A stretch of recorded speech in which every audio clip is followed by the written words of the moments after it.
சரி ட்ராவல்னு ஒரு முறை ஊருக்கு போயிட்டு வந்தேன்.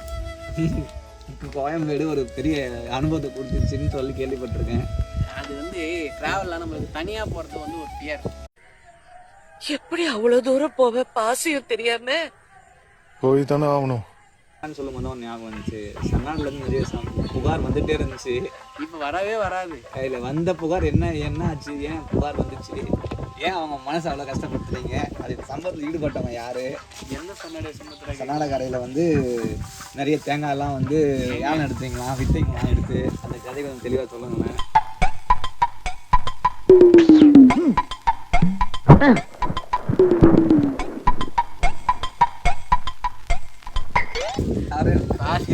ரெண்டு எண்ணி கடை வாங்கி குடிச்சிட்டு போனாரு. அவர் குடிச்சிட்டு போயிட்டாரு. அது சொன்னுங்கடா இவனுங்கெல்லாம் சாப்பிடறாண்டு போயிட்டாரு. அங்கேயும் போய் போட்டு விட்டாரு. உண்மைதானே? என்னடா சொல்ற?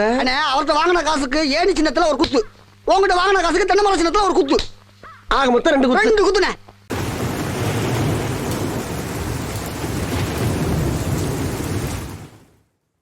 காலேஜ் முடிச்சுட்டு வந்துட்டோம். சொல்லி கட்டுவாங்க, காசு கொடுத்துட்டு சொல்லி கட்டுவாங்க. அது வந்து எரிச்சலாக இருக்கும். அது அந்த இது சொல்லவே முடியாது. அது ரொம்ப வாரம் காசு இருந்தா கொடுக்க மாட்டாங்களா? ஏங்க எப்ப பார்த்தாலும் பேச சொல்லிட்டு இருக்கீங்க? போடி கச்சேரி வைக்காம போடி. சீத்தப்பா தலைவர் படத்துக்கு போனோம், 500 இருந்தா கொடுங்க. என்ன கேட்ட? 500 ரூபா. அப்புறம் சாப்பிட்ற போது தான் திட்டுறது, இல்லை எதாவது ஒன்று வீட்டிலேருந்து சும்மா தானே இருக்கிறேன் போய் எதை செய்ய அதை செய்யணுன்றது. அப்போ வந்து வெறியேறும். சரி, எப்படி அதை தாண்டி வந்தேன்? இந்த மாதிரி இருக்குன்னா இப்போ எனக்கெல்லாம் ரொம்ப கஷ்டமாயிரும். ஒரு லெவல் ஒன்றுமே அதை ஹேண்டிலே பண்ண முடியாது. வேலைக்கு போனேன்டா. ஆனால் எப்படின்னா முதல்ல எலக்ட்ரிஷியன் காலத்து இந்த இது காலேஜ் முடிச்ச ஒரு 3 மாதம் கழிச்சு மெட்ராஸ் வேலைக்கு போகிறாங்க, விட மாட்டேங்கிறாங்க. அப்புறம் என் ஃப்ரெண்டு ஒருத்தன் கர்நாடகாவில் போய் பெங்களூரில் வேலை செய்யணும். அவங்க சொந்தக்கார கம்பெனி வந்து அந்த கூகுள் ஷீட் சம்மந்தப்பட்டது. அவன் வந்து மச்சான் என் கூட வந்துடுறா போயிடலான்னு சொல்லிட்டான். அப்போ ஸ்டார்டிங்கே வந்து 30 ரூபாய் நான் சேலரி பெங்களூரில் போயிடலாம். நானும் போயிடலான்னு பிளான் பண்ணேன், விட மாட்டேன்ட்டாங்க. சரி இந்த நம்ம தான் படித்த அந்த வேலையாவது கற்றுக்குவோம் அப்படின்னு சொல்லிட்டு போயிட்டு ஒருத்தட்ட வேலைக்கு ஜாயின் பண்ணேன். அவர் அப்பப்போ வேலைக்கு கூப்பிட்டு போவார், அப்பப்போ விட்டு போயிடுவார். இவர் பார்த்தா சரிப்பட்டு வராது அப்படின்னு சொல்லிட்டு அப்புறம் குபேந்தரம் தான் இன்னொரு இடம் பேசி இன்னொருத்தர்கிட்ட வேலைக்கு அமைச்சான். அங்கே போய் ஒரு வருஷம் கிட்ட வேலை செஞ்சேன். அவன் எப்படின்னா ஒரு வருஷத்தில் ஒரு வருஷம் மிச்சமாக செஞ்சுருப்பான். ஒரு நாள் மட்டும்தான் உயரத்தோடய விட்டான். மற்ற நாள் ஃபுல்லாக காடி அடிக்கும், மிஷின் போட மட்டும்தான் ஹெல்ப் பண்ணுற வேலையாகவே இருக்கும்.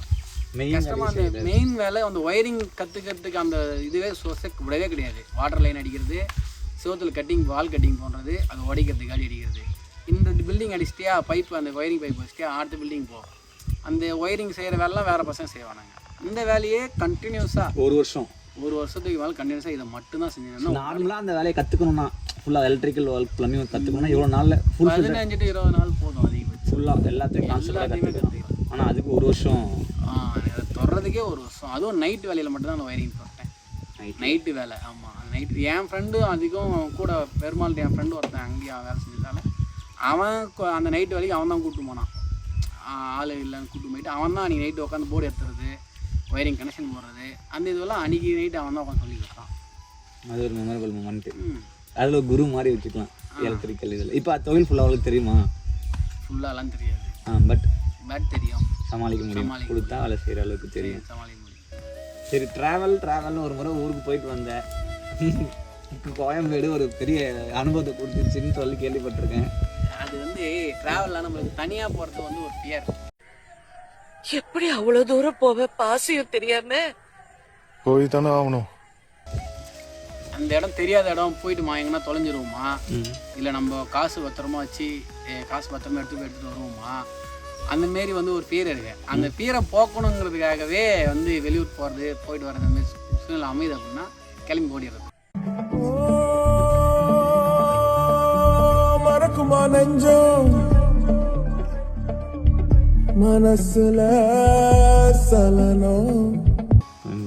ஆமாம், அந்த பேரை போக்கணுங்கிறதுக்காக இதில் ஏதோ ஒரு நான் யூடியூப் சேனல் நிறைய வந்து எனக்கு தேவையான வீடியோவாக பார்த்து இது பண்ணுவேன். அதில் பார்த்தோன்னா ஹைட்டு பயம் தான் ஒருத்தனா போனால் வேணுனே போயிட்டு அந்த இந்த ஜம்பிங் கொடுப்பாங்கல்ல அதுலேருந்து குதிச்சு வருவான். ஏன்னா எனக்கு அது மேலே இருக்கிற பயம்.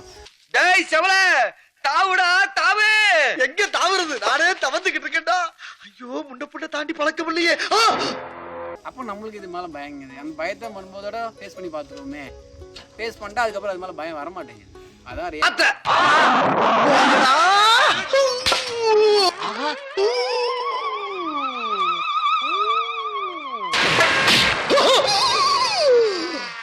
ஐயோ போச்சே.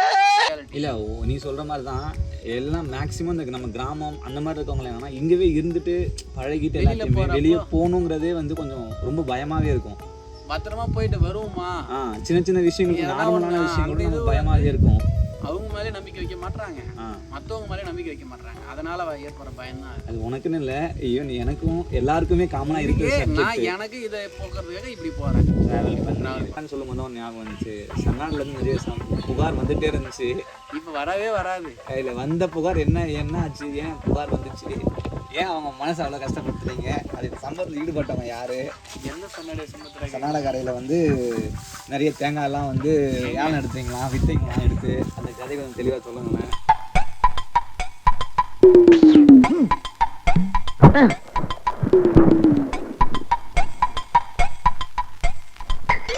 அது வந்து கேட்குறவனும் சேர்த்து தான் அதில் இன்க்ளூடிங்.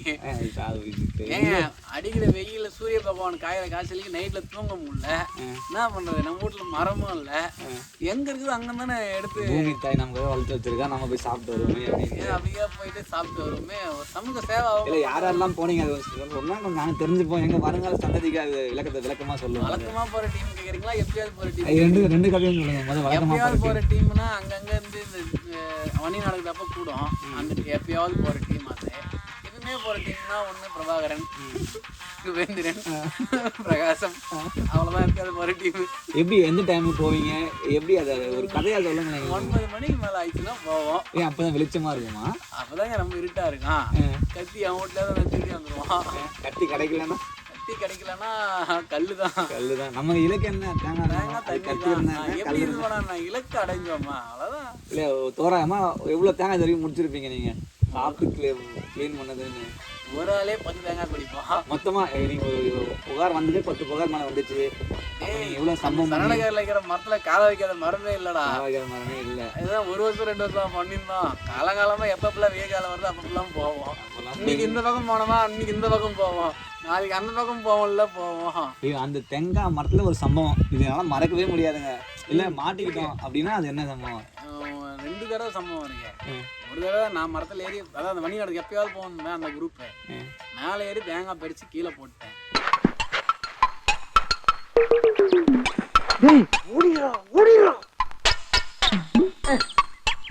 ஆளு வந்துட்டாங்க, இவனுங்க எடுத்துட்டு ஓட்டாங்க. யார் போனது? மணி, மணி, அப்புறம் குரு பாலாஜி, நம்ம பசங்க வேற, நம்ம பசங்க 2 பேர் அவ்வளோதான். இவனுங்க எடுத்துட்டு ஓட்டானுங்க. நான் மேலே தண்ண முடியல உட்காந்து. டேய் இருடா, அவசரப்படாத சார். கஸ்டமர் எல்லாம் காத்துட்டு இருக்காங்க சார். அப்படியா? நீங்களா? நாங்க தான். என்னது? டயர் போட்டு விளையாண்டுட்டு இருக்கேன். என் கடை இளநில தான் நீங்க கயிறு போட்டு விளையாடுறதா? எந்திரா டேய்.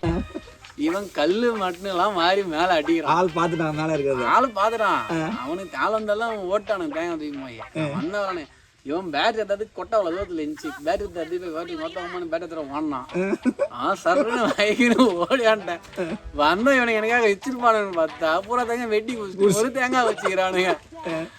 நான் இதெல்லாம் பூரா காயம் வாங்கி போச்சு. அன்னைக்கு தேஞ்சின வந்தால தேஞ்சி வந்து அப்புறமா ஒரு தேங்காய் குத்தனில்னு சொல்லிட்டு குடிச்சிட்டு தேங்காய் சாப்பிட்டு வீட்டுக்கு போயிட்டோம். மணி நடந்து போயிட்டோம். 2வது பஞ்சத்து இங்கே எதுவும் உங்க ஏரியா பக்கத்துல அது பச்சையாடி ஒருத்தர் சின்ன வயசுலயே. அது நான் இல்லை, நானு நான் வினோத், நானு பாலு. அது அப்பெல்லாம் பாலு, நானு, வினோத், நாங்க தான் ஒரு பாலாஜி, நாங்க ஒரு கேங். ராம்தாஸ்லாம் இருப்போம். அவன் ராம்தாஸ்லாம் சரியான ஆள். அவனெல்லாம் அதுக்கப்புறம் தான் அந்த டீம், ஃபர்ஸ்ட் அந்த டீம் தான். நாங்கள் தான் ஃபர்ஸ்ட் அங்கே வேட்டையாடுவோம். ஆளே 10 இருக்குமே, கடல் போட்டு 10 தான் விடும். மேலே ஏறி கொலை வெட்டுறது தெரியாது, கீழே கொலை அப்படியே அழகாக வரும். ஒரு ஆள் மேலே ஏறி வெட்டுவான், ஒரு ஆள் போய் கொலையை கீழே வாங்கிட்டு வருவான். ஃபர்ஸ்ட் அந்த டீம் தான். அதில் ஏதாவது சுவாசமாக மாட்டினது இல்லை ஆள் பார்த்தது? இவரு டர்ரு பார்த்துட்டாரு. 2 இளநீ கடை வாங்கி குடிச்சிட்டு போனாரு. அவர் குடிச்சிட்டு போயிட்டாரு. அது பொண்ணுங்கடா இவனுங்களாம் சாப்பிடண்டாண்டு போயிட்டாரு. அங்கேயும் போய் போட்டு விட்டாரு. உண்மைதானே? என்னடா சொல்ற? அவர்கிட்ட வாங்கின காசுக்கு ஏணி சின்னத்துல ஒரு குத்து, உங்ககிட்ட வாங்கின காசுக்கு தென்னை மரம் சின்னத்துல ஒரு குத்து. ஆக மொத்தம் 2 குத்துனே. அங்கேயும் சொல்லிட்டாரு சாப்பிட்டதுக்கு இங்கேயும் பண்ணிடுவோம், அங்கேயும் பிரச்சனைலாம் போயிருமே அப்படியே போட்டு விட்டாரு. அடுத்து 2-3 நாள் கழிச்சு ராமர் மாமா வராரு பஞ்சாயத்துக்கு. என்னடா பண்ணீங்க அப்படின்னு அவரும் கண்டுபிடிச்சிட்டாரு. அவங்ககிட்ட போய் சொல்லியிருப்பான், குபேர் தானே இருந்தான் இல்லையா, அதனால உங்க பையன்லாம் அந்த மாதிரி தேங்காய் வந்து 30-90 அவர்கிட்ட போய் பச்சை போட்டு விட்டான். அதனால ஏன்னா விழாம பண்றீங்க அப்படின்னு சொல்லிட்டு இது பண்ணிட்டேன். ஸ்கூல் கஷ்டப்பட்டு படிச்சுன்னா காலேஜ் ஜாலியாக இருக்கும் அப்படின்னுவாங்க. காலேஜ் போனால் காலேஜ் கஷ்டப்பட்டு பத்து நீ வேலைக்கு போனால் ஜாலியாக இருக்கும். எங்கே போனாலும் உன் மைண்ட் செட் மட்டும்தான். நீ கஷ்டப்பட்டாலும் சரி ஜாலியாக இருந்தாலும் சரி, என்னோட மைண்ட் செட் எப்படி இருக்கோ அதுதான் கருணாகரனுக்கு அவனா கிடையாது பழையமாக ஸ்கூலில் மட்டும் அவனா கஷ்டப்பட்டான். எனக்கு தெரிஞ்சு அவன் ஜாலியாக சுற்றி நிற்கிறான் அவன். இல்லை அதுதான் நானும் கேட்குறேன். அங்கே கஷ்டப்பட்டா லைஃப் செட்டில் ஆகிடும் அதெல்லாம் ஒன்றும் முடியாது. போகிற போக்கில் லைஃப்பாக நம்ம பாட்டுன்னு வாழ்ந்துட்டு போயிட்டே போயிட்டே வேண்டியதான். நீ உனக்கு பிடிச்ச மாரி கொஞ்சம் திசை மாற்றலாம். அதுவும் உன்னால் ஃபுல்லாக கவர் பண்ணி அது இது பண்ணி பன் பண்ணி முடியுமானா முடியாது. என்னால் முடியல ஃபுல்லாக, ஆனால் முடிஞ்ச அளவுக்கு எனக்கு அதுமாரி பிடிக்கலாம். அது கொஞ்சமாவது மாற்றினா கொஞ்சம் மனசு ஆடும். சரி அது கிடைக்கல இதுவாது கட்சி காம்ப்ரமைஸுக்கு ஒரு சின்ன பசங்களை ஏமாத்துற மாதிரி தான் அந்த இதுதான். கடைசி வரைக்குமே அதுதான். நீ சின்ன பசங்களை ஏமாத்துற மாரி சின்ன பசங்களை இழக்காமல் நினைக்கிறோம் நம்ம. ஆனால் நம்ம அந்த மாரி சின்னதாக ஏமாந்துட்டு இருக்கோன்ட்டு யாருக்குமே தெரியல. நீ எவனா பாரு எவ்வளோ பெரிய இதுவாக இருக்கும், அது நம்ம கிடைக்கல. ஆனால் அது காம்ப்ரமைஸ் ஆகிடும். ஏன்டா காம்ப்ரமைஸ் ஆனால் யோசிச்சுன்னா சின்னதாக ஏதோ ஒரு விஷயமா. ஆனால் அந்த இதுவே எவனோ யோசிக்க மாட்டோம், தெரியவும் மாட்டேங்குது. உள்ளே சொல்லுவான் பழைய ஜென்ரேஷன் இப்போ அப்பா அம்மா ஜென்ரேஷன்லாம் சொல்லுவாங்க. ஆனால் அவங்களுக்கு அது லவ்னே தெரியாமல் ஒரு நாள் லவ் பண்ணிட்டு இருந்திருப்பாங்க. லவ்னே தெரியாம தான் லவ் பண்ணிட்டு பல ஜோடிங்க அந்த பழைய ஜென்ரேஷனில். ஆனால் நம்மலாம் வந்து எங்கள் வீட்டில் இருக்கிற 2 ஜோடி ப்ராவும் தனித்தனியாக இருக்கே இருக்காது எப்பயுமே இருக்கு. அது ரெண்டுமே அதுக்கு சண்டைலாம் பார்த்தீங்கன்னா ஏதோ இன்னைக்கு பிரிச்சு இப்படி ஓடிடுற மாரி இருக்கும். ஆனால் 2 மணி நேரம் கழிச்சு வந்து பார்த்தீங்கன்னா அந்த சண்டையே அங்கே நடக்காத மாரி இருக்கும். எப்படி என்ன மைண்ட் செட்டில் அப்படி இருக்காங்க அவங்க? ஒருத்தர் உண்மையாக இருக்கிறாங்க, ஒருத்தருக்கு இதுவாக இருக்காங்க. அதுதான் காரணம். 2 பேரும் ஒருத்தர் மேலே கேரிங்காக இருக்கிறாங்க. அதுதான் காரணம். நீங்கள் அந்த விஷயத்தை உங்கள் லைஃப்பில் அப்ளை பண்ணுவியா? நீ கண்டிப்பாக பண்ணுவேன். அதெல்லாம் கொஞ்சம் இவ்வளோ இடம் கொடுக்க வேண்டியதான். நேற்று வந்து நான் கட்டாயம் வீட்டுக்கு போகிறேன்னு வாடா நேற்று சண்டையில் எல்லாரும் எங்கள் மாமனாருக்கும் கோவம் வந்துச்சு, எங்கள் மாமியாருக்கும் கோவம் வந்துச்சு. நான் போகிறேன் நேற்று வீட்டுக்கு இருந்து போடுறேன், நான் எங்கள் மாமாவோட போகிறேன் நேற்று. சரி அந்த விஷயத்தில் நான் ஏதோ கொஞ்சம் பண்ண போய் தான் என் கூட நான் என் மாமாலாம் இருக்க மாட்டேன் வரேன்னு சொல்கிறாங்க. அப்போ நான் ஏதோ ஒன்று பண்ணியிருக்கேன்னு தான் நினைக்கிறேன். ஓகே அதுதான் சரி. இல்லை நீ இவ்வளோ நாள் வெயிட் பண்ணேன், இல்லை இவ்வளோ நாள் எந்த லவ் சப்ஜெக்டும் இல்லைன்னு சொன்னேன். அதெல்லாம் தாண்டி அவங்க ஒரு கிஃப்டாக கிடச்சிருக்காங்க அப்படின்னா அந்த கிஃப்ட் ஒர்த்துன்னு ஃபீல் பண்ணுறியா? ஒத்துதான்பா. இல்லை வீடியோக்காகவா? அந்த வீடியோக்காகலாம் எதுவும் சொல்லலை. நிஜமாலே அப்படின்னா அவங்க பண்ணிட்டாங்க. என்ன ஒய் காரணம்? ஒய் காரணம்னா அவனுங்களுக்கு புரியுதா தெரில, உனக்கு புரியும் உண்மையாக இருக்கிறாங்கன்னு நினைக்கிறேன். அதுதான் காரணம். அதனால பிடிச்சிருக்கு. கோவம் வந்தால் கொஞ்ச நேரம் காட்டிடுவா, எதுவாக இருந்தாலும் கொஞ்ச நேரம் காட்டிடுவா. அதுதான் எனக்கு பிடிச்சிருக்கு நினைக்கிறேன். அது ஓகே. எனக்கு இந்த விஷயம் பிடிக்கல.